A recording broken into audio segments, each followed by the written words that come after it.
Hi everybody, welcome to Shepherd's Bush Family Project and Children's Centre AGM for 2019-20. This is our first virtual AGM, so we hope you'll bear with us if there's any glitches or blips. There shouldn't be, but technology being what it is. If you have any questions throughout the meeting, please type it into the chat box and we will try to respond to you this evening if possible.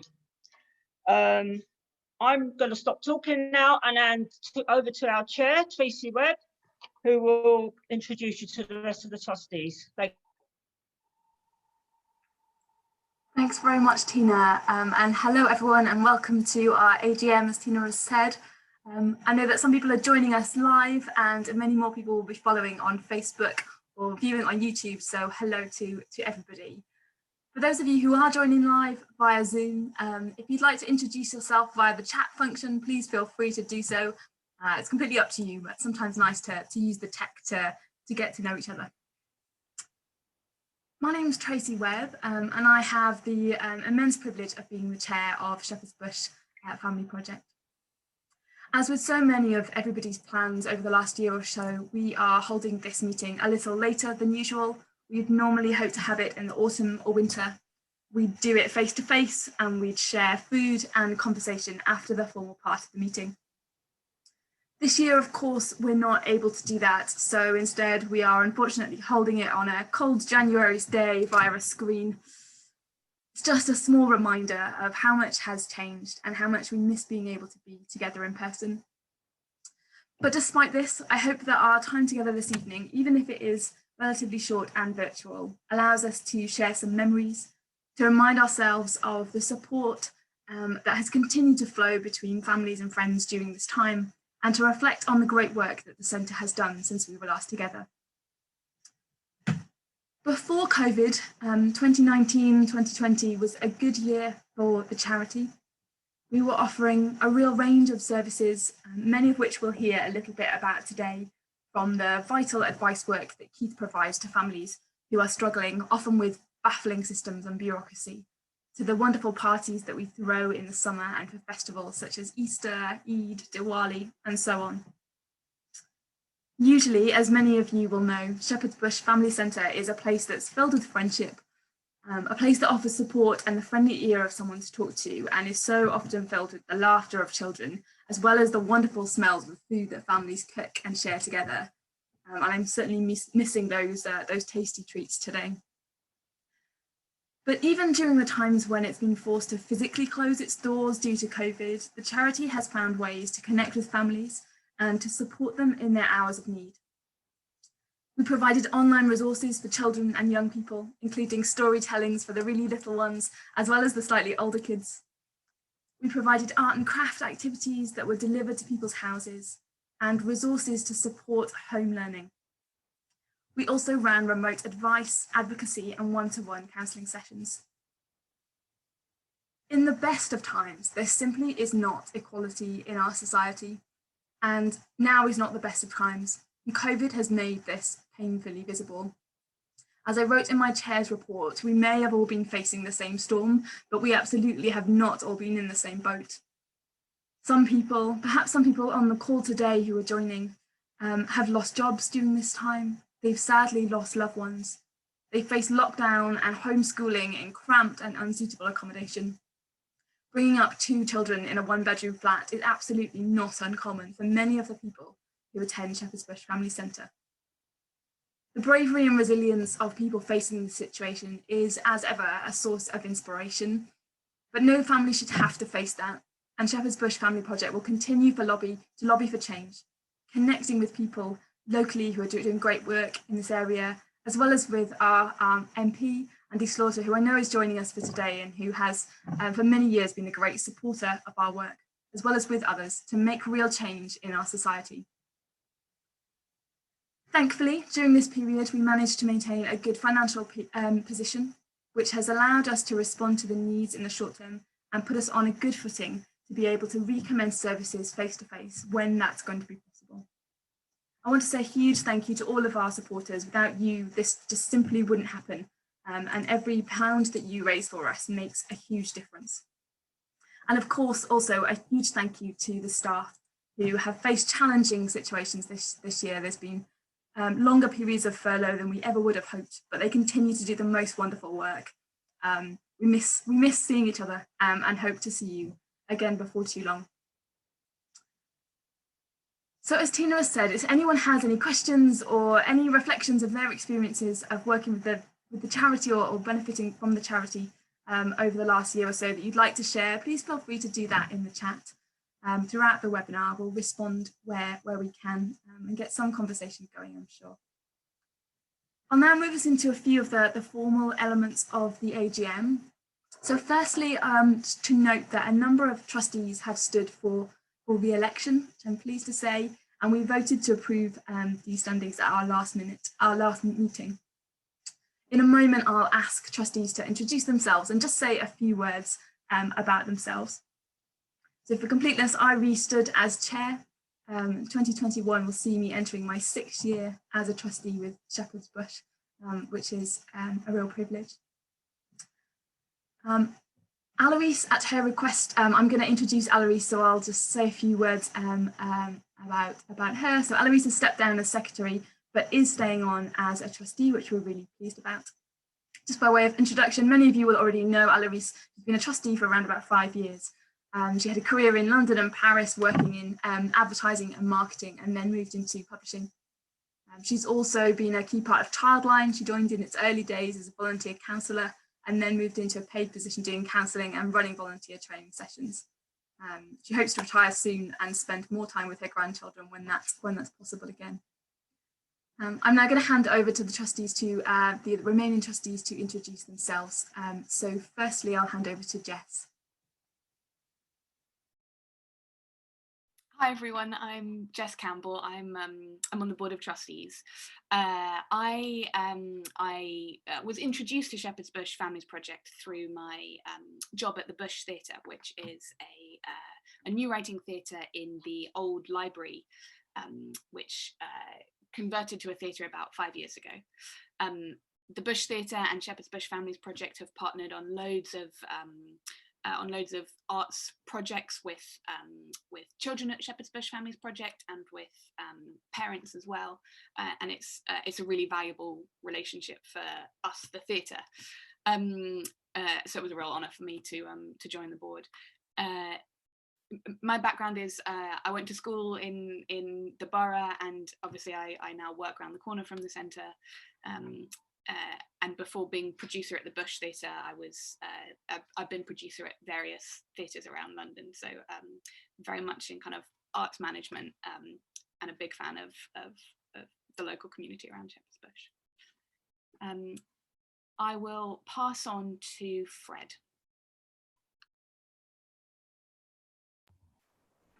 Hello everyone, my name's Fred Morgan.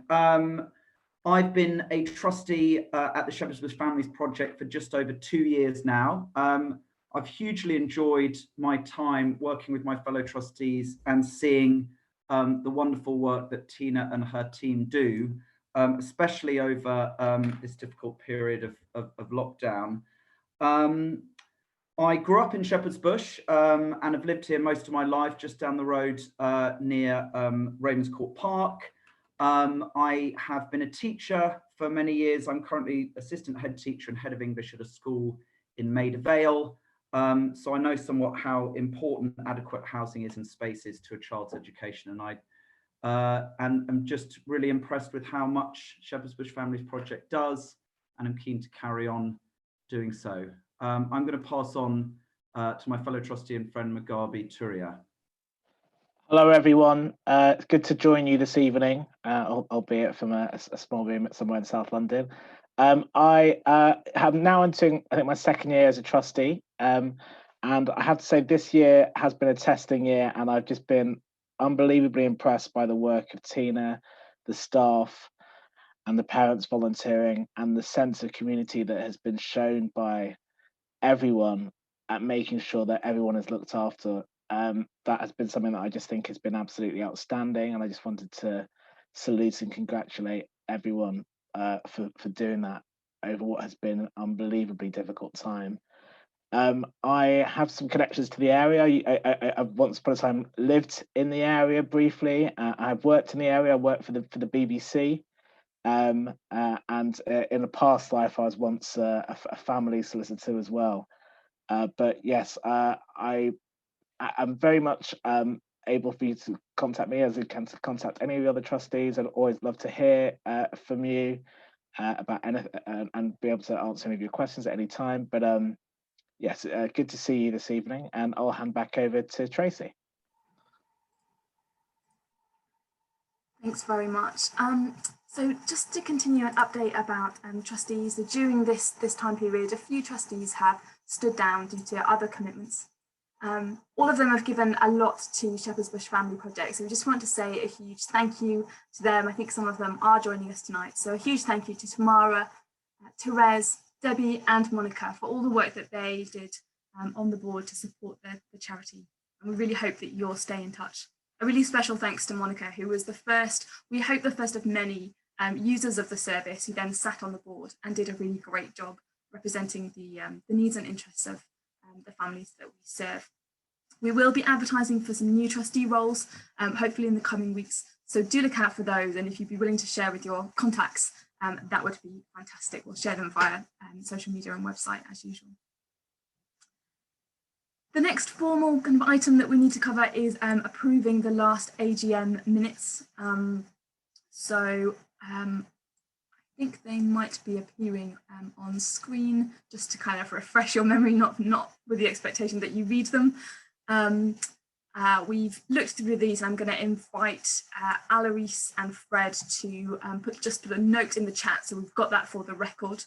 They have read and approved them, and second approval for those AGM minutes. If we could do that, that would be fantastic.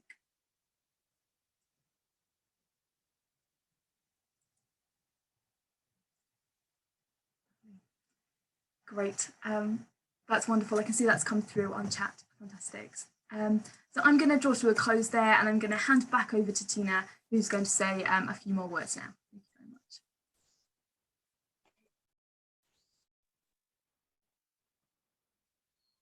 Hi, welcome back.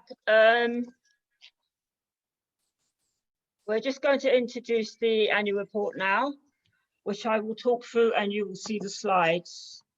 So the first one is why we are here.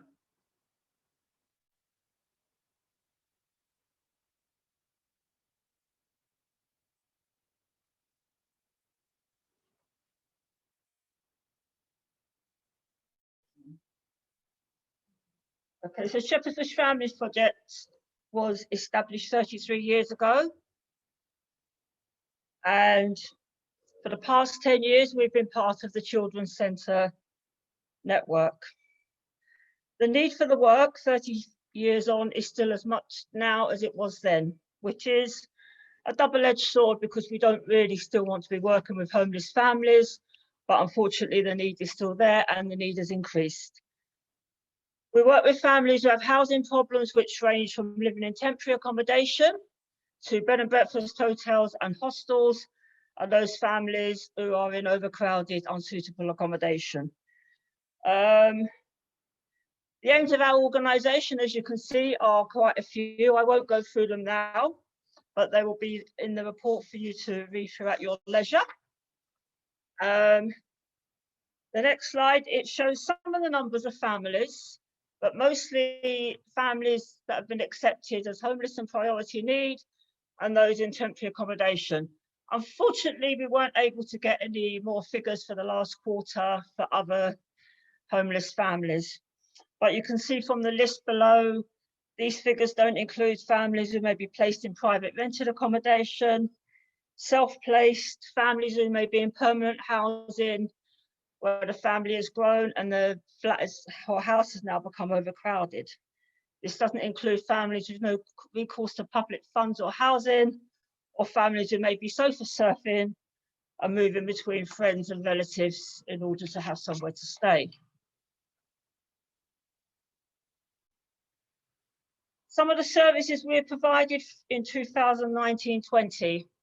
Our core services are our parent and child drop-in, which has always been and continues to be the heart of our centre. It is the place where most people will have their first contact with us and where we will assess the needs of families. We have a preschool provision for under 5s and after school provision for children of school age. Our parent and infant relational group is very important to the work we do with mothers and babies. I won't run through all the services now because you will see them later on with some figures for the amounts of families that have attended, but you can see it's quite a long list. Some beautiful artwork from some of our children.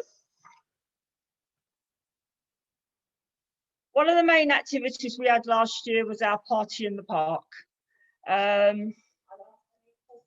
This is the third year that we've done this, and it's grown bigger and bigger each year. We undertake the party in the park as a community event where all families in Hammersmith and Fulham are invited along.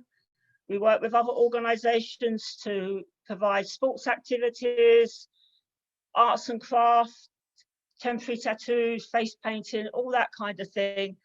We also run a tombola every year, which raises money for the project.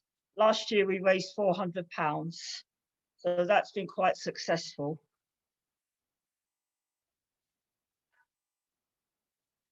As I said before, the heart of our project is our parent and child drop-in, and it's where lots of friendships are formed and parents get mutual support not only from the staff but from each other, and these friendships often go beyond the life of the centre. So, you know, we break the cycle of isolation for many families. As you can see from the figures, 118 individual parents and children attended our daytime drop-in and 186 our Thursday evening, where we also do a shared meal for all families.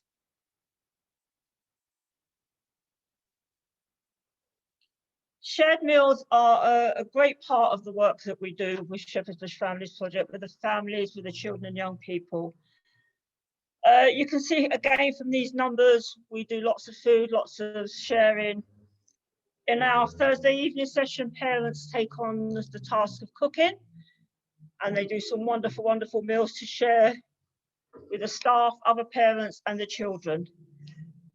These are some of the things that we are really, really missing at the moment.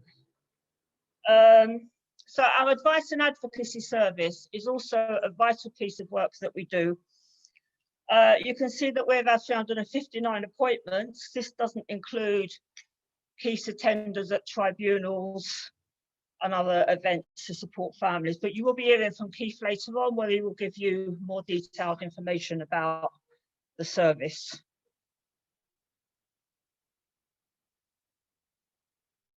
The other two services that are very, very important are our counselling and family therapy. These two services support the holistic work of the project. It supports families, parents and children to help them through the emotional problems that they may be having. But it also supports staff because it gives the staff on the front line an in-house referral system where they can refer families to. So it gives staff and families hope that they can get support within the organisation. Our parent and infant group, as I said, is very important. It's particularly important in our early intervention because it's a group for mothers with baby and fathers. For babies under 1, it's an opportunity for us to link in with new families, for parents who may be struggling with a newborn because they don't come with a handbook, whatever you might think. And so, yeah, it can be very difficult. And it does help us pick up on any families where there may be a problem. And as I said, our preschool provision and after school provision are also vital services that we run.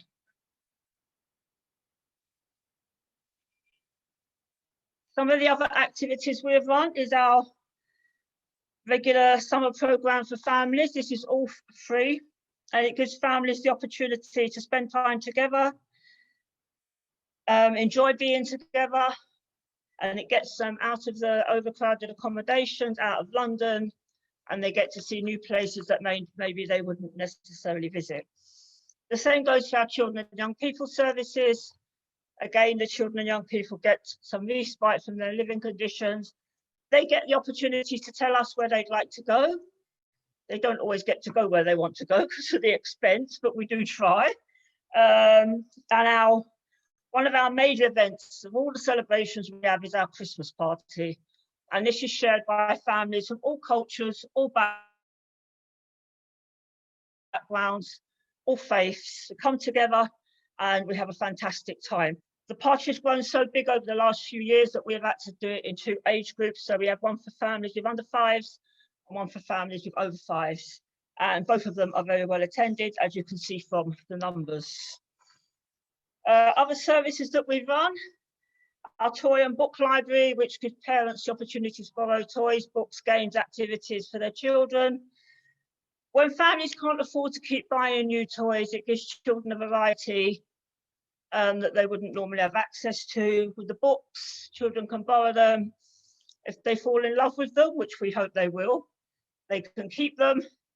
And a lot of the activities are activities that are non-returnable, so they're art and craft activities. Our creche facility is absolutely vital for all the parenting groups we do and the advice and counselling sessions. Some of the partners we've worked with during 2019 and 20, of course, City Harvest, Beam, who funds training and supports people back into work, the Bush Theatre, Newbern Life, based on the White City. We work with them in the centre, and they have a Saturday morning club where some of our parents go. The Upper Rooms, Hammersmith and Fulham Law Centre, and the Law Stop Solicitors, without whom we wouldn't be able to carry out quite as much work as we do.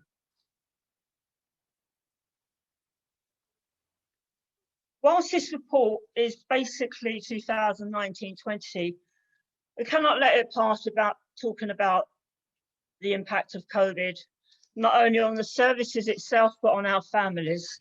As Tracy has already said, so many people have had their lives turned upside down by COVID.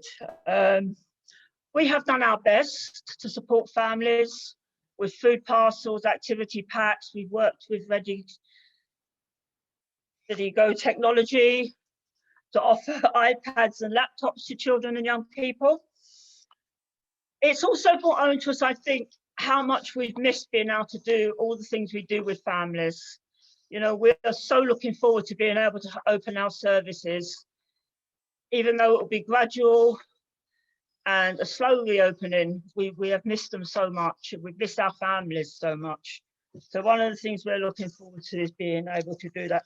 But we feel we have been a massive support to families during what is now basically the 3rd lockdown, but through all of the crisis since March.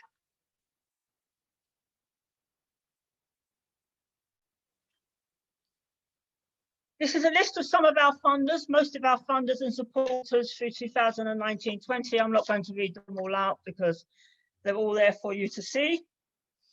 And there are other generous supporters who have done fundraising and activities for us. Again, it's a long list, and I do apologise if we've forgotten anybody, but please be aware that we are eternally grateful for anybody that supports us in any way. There are some special thanks. So Ashley Wolf and Beyond the Bow have for a few years now collected many presents for us for Christmas, which is a great help. And also a young lady called Astrid, who doesn't really want too much glory, but I have to mention her. She's a teenager who collected lots of money and last year provided so many gifts for the children and young people. Without them, the children wouldn't get the presents they get. And again, City Harvest, who have been absolutely brilliant with all the food they've donated. There is a long list again of thank yous there, which I won't go through. But I have to mention Fred and I's visit to QPR last year. As a Fulham supporter, it was an interesting experience. But Fred and I, we went along, we had a nice corporate lunch. We sat in a freezing cold stadium and watched the QPR play Middlesbrough, but it was an experience. So we enjoyed that. This is a snapshot of our finances. I'm actually actually going to now hand over to Barbara Lambert, who's our finance officer, and she will give you a much more detailed look into the accounts. Thank you. Thank you, Barbara. Hi, Tina. Thank you for that. You did notice that Tina did bypass her own mention of an award that she was also given in the year 1920. She sort of didn't mention that, but she did. She was awarded, although not, I don't think, enough for what she really does. But in order for us to carry out all the activities that have been highlighted this evening, we need money. And this is where the accounts come in. So Beatrice is kindly going to put up our statement of financial activities. These are our audited accounts. And the statement of financial activities, the SOFA, it will give us a breakdown of the money that we got in. Up to the year ending 31st of March 2020, our income was £312,722, which you should be able to see there. Slightly down on the previous year by just under 20,000. Why, we don't know, but it was mainly the unrestricted funds, so a lot of that is donors, and obviously as the financial situation has begun to hit a lot of people, it means that even some of our donations will be down. Most of our money is restricted funds, and for those who don't understand that concept, it means that the money is given to us to do specific pieces of work, and we cannot use it for something else. So if we're given money for the after school club, we can't use it on the drop-in. So all and the majority of our money is fundraised for specific work. We spent of the 312, slightly more, 313,866. So we had an overspend just over £1,144, which often just happens. I'm not, we obviously aim to not spend more than what we receive. But we did have quite a bit of a surplus the year before, so that cushioned us very well, and it has slightly reduced what we're bringing over. So the net assets at the year end were 118,348. I hope you can see that up there on the figures. And right, oh, there we go. And it shows how they're made up. So that would be our sort of final figure. Now, the trustees have established a policy whereby we are trying to build up our unrestricted funds into a reserve so that we could ideally have 6 months of resources at our disposal if anything should be needed. At the moment, but we're aiming for 3 to 6 months. At the moment, we are nearly there. We're nearly at the 3-month figure, but we've got a bit of a way to go. But that is basically any unrestricted money that is left at the end of the period, and that is going into a reserve. This is a bit more detail of what Tina alluded to for who funded us and how much each year, and with a comparison of the year before. So we're not at, each year is a struggle. I'm not going to pretend it isn't. An enormous amount of Tina's energy has to go to fundraising and constantly bringing in funds. Some carry over for a couple of years. A lot of them are just one-offs or one-year funding. Some charitable trusts we can go back to. Some, they say you have to have a break before you can apply again. And it's constantly trying to match funds to the projects that we want to run. It's an ongoing struggle, but in a way we are better off than we have been in quite a long time. And with this current year that we're in, obviously this is the year before, we're actually in a reasonably good position. But given that we don't know what's going to happen with funding after COVID, and that's reality. There's money around at the moment to help, whether that will carry on once we're back to the new normal. If you have any questions, I don't know if any have come through, I'll try and answer them. I know it's the boring bit, all the figures. No. Well, I hope that was clear, and I'll hand you back to Tina. Thank you, Barbara, for that. So that's the accounts, and they're not the most exciting part of the AGM, but they are vital. And let's be honest, without the funds, we wouldn't be here. So now I would like to introduce Keith, our advice worker, who has pre-recorded his thoughts on the advice and advocacy service. So over to Keith.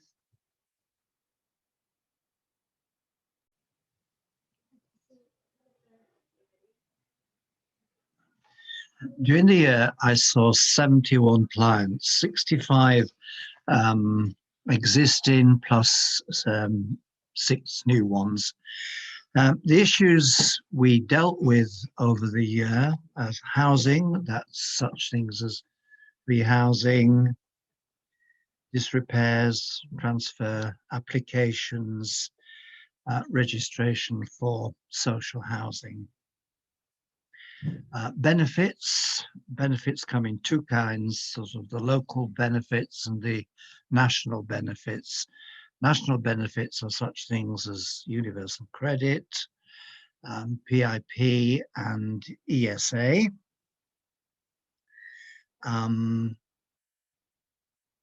When dealing with benefits, we liaise with the various departments and help the clients with the relevant form filling and chasing. Local benefits are such things as housing benefits, disability, living allowance type things requiring social services, local support payments and discretionary housing payments, and council tax reduction. Also, we help clients to prepare appeals where the DWP have turned down their application. Debt, we signpost complex cases to either CAB or Crosslight.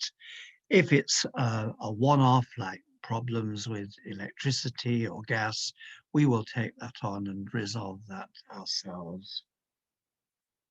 We also assist clients with negotiating rent arrears repayments.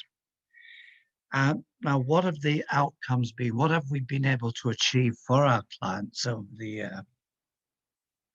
Well, I attended a number of tribunals, and as a result, the tribunal awarded the clients universal credit and PIP, which the DWP had refused, and we got back £7,360 for them.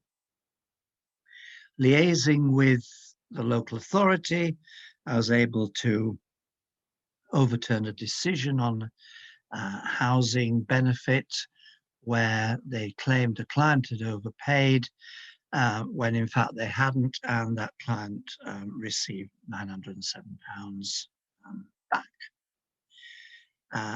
we also were able to, as a result of a delay in repairs, get £700 compensation for a client. Other things we've been successful in is with withdrawal of eviction notices. 2 clients were rehoused from 1-bedroom properties into 3-bedroom properties. Another client, we liaised with social services and was able to get her the toilet installed downstairs. We also were successful in getting a client a deal on energy saving by calling in the green doctors who advised her on the best tariff she should be on and the ways in which she could make her home more energy efficient. Thank you. Hi everyone, thank you for joining us today. I am Beatrice, the project coordinator at Shepherd's Bush Families Project. We've been working for a few years now with City Harvest, and thanks to them we managed to have some great meals at the center back when it was possible, of course, as well as give food to families in need. I will now be introducing Laura, the CEO of City Harvest, and she will talk a bit more about the work they do, as well as the work they did, the work we did together. Thank you. Hi, I'm Laura Winningham, CEO and co-founder of City Harvest London.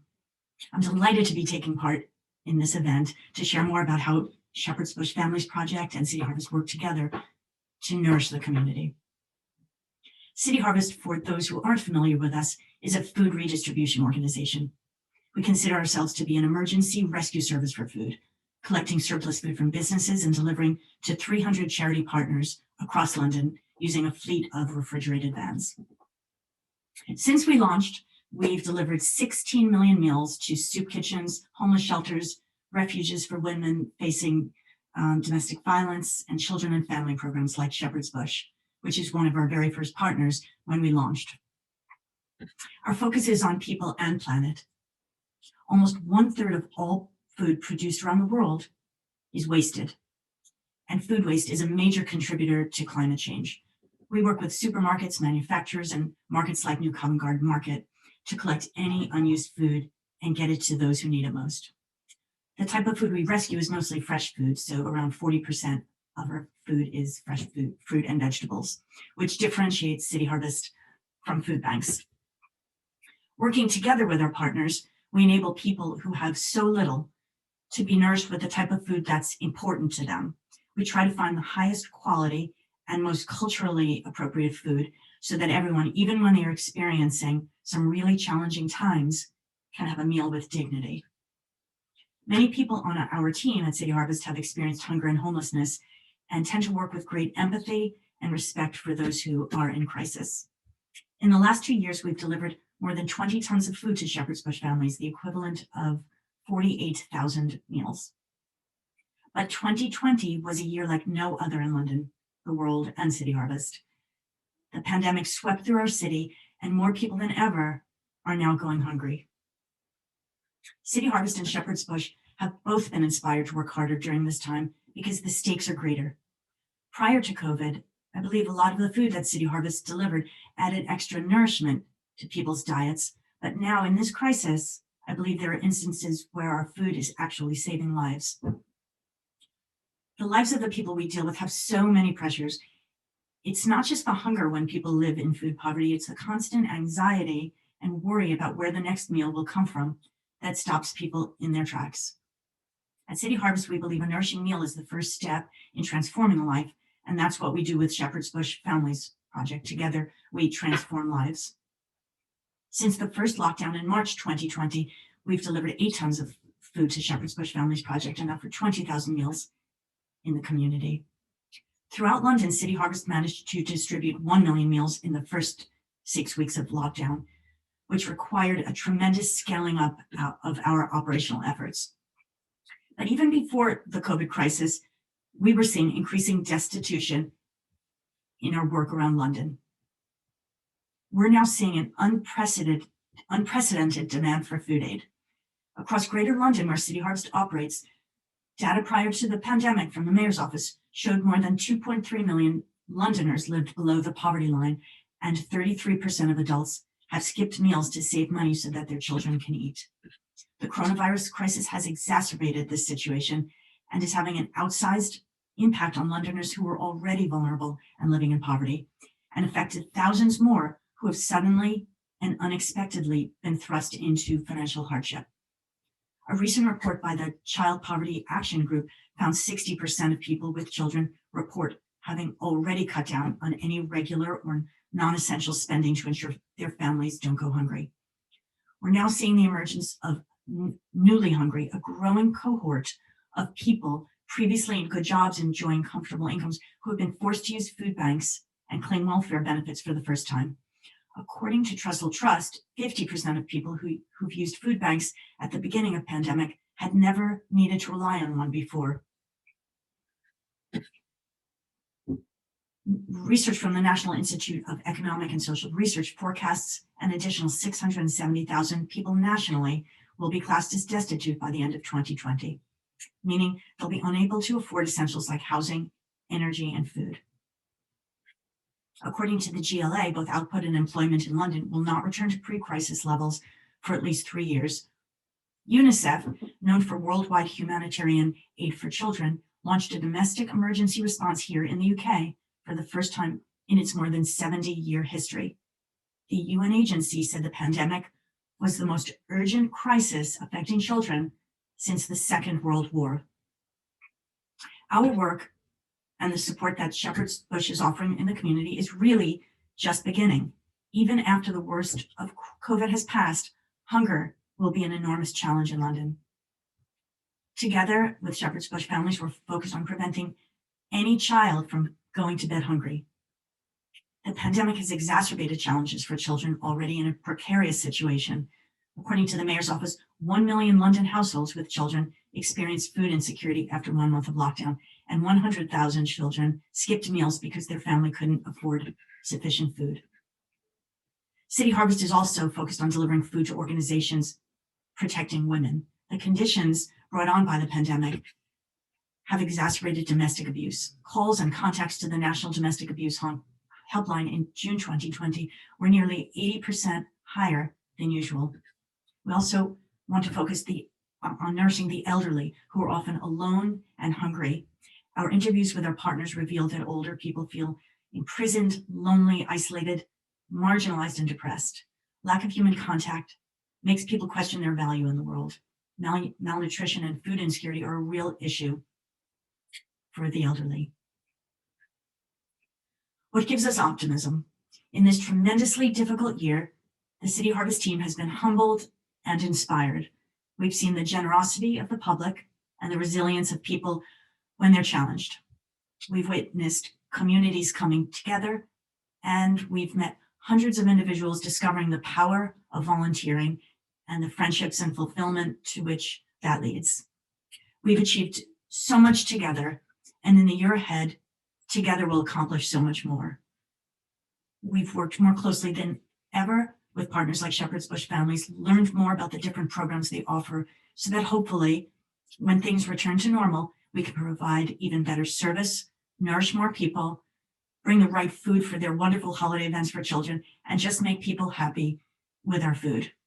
We all hope that nothing stops the lovely, enthusiastic children who visit Shepherd's Bush Families Project and their parents from enjoying special times and holiday events and the daily fun they have together in the future. Thank you.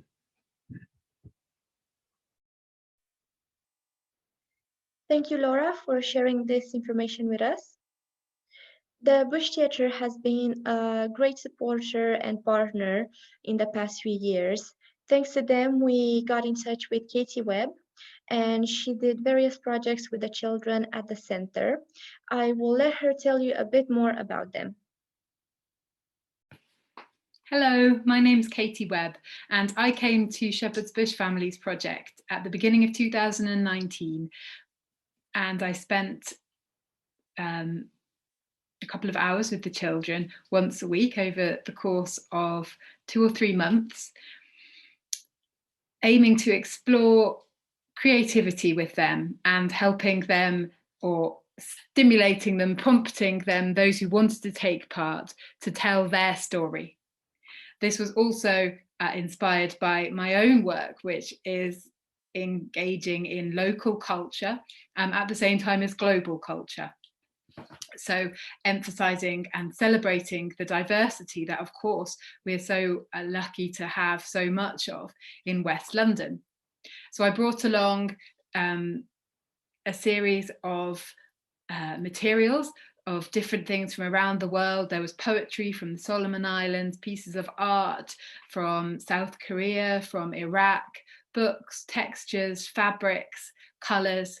And with Tina and Beatrice, who I'd like to thank, who were enormously helpful in facilitating this and helping me think about how we could best engage the children and encourage them to want to participate, we came up with the idea of giving them each a notebook to start off with. It was a blank book, and the idea was that this would be an object through which they could find a way, however they wanted. It was very free to tell their story. So we also provided some art materials and different things, stickers, colours, just to get them thinking, get them going. And they came up with all sorts of things. Some of them wanted to visually make their notebooks beautiful and draw designs, painting, colouring. Others wanted to use words. They were more into the writing, and others did little performances and recordings. The last session, we invited the Italian musician Massimiliano Di Carlo, who came and who shared his music from Italy with the children. This was a wonderful occasion where we were able to try singing and dancing and playing with the instruments, the accordion, the drum, and even involved some of the mothers in this session. So some of the mothers from Morocco who have similar instruments to Massimiliano's from Italy were able to share their music and their heritage, their sounds. And this was all also linked in with work that I do with a writer from London whose name is Maureen Duffy, and who is now 87, but she and I both went to King's College London, and I've done a lot of work with the college to celebrate Maureen's work, where her archives are. We've held several events, and one of those events used the same material, so the same artists from South Korea, from Solomon Islands, from Iraq, the same artists whose work I brought to the sessions at Shepherd's Bush, I had also used at an event connecting with her work, which encourages diversity, celebrating language, heritage, and also protecting it at the level of intellectual property rights, so enabling these artists to make a living. And I put the results of what we've done in Shepherd's Bush with Shepherd's Bush Families Project and with the children there, together with information about this project that I've done at King's College. And it's presented on the website Strandlines, which is a website, but it also aims to be a digital community, talking about work that goes on connected with the college, connected with the Strand in London, and various people and groups, work, memories. And so we included an article about the project at Shepherd's Bush Families Project, which I hope you will read, and which Tina and Beatrice will share the link with you, I'm sure, where you can see photographs of what the children did, what they produced, and read in a little bit more detail about their responses and their own expression of themselves, their stories, where they come from, their heritages, their backgrounds, as well as their experiences in London. So thank you to everybody. It was a really wonderful thing to do, and I have many great memories, and I hope that the children who participated in do too. Lovely. So that brings us to a close for our AGM today. So I just wanted to say a final big thank you from me to everyone who's joined us. It's been lovely to have some time to celebrate some of the great things that have been happening in amongst some of the hardships today. So it's goodbye for me, and thank you very much. And I'll just hand over to Tina to say a final goodbye and bring us to a close. Hi again, everybody. Thank you so much for joining us. It means a great deal that you've taken the time to come along, even if it is virtually, to participate in our AGM. Hopefully next year it will be a more traditional one with a celebration in our centre with lots of lovely food. And we really can't wait to start opening our services again. We miss the families and the children so much. So once again, thank you very much for joining us. Please stay safe and take care, and we hope to see you soon. Bye.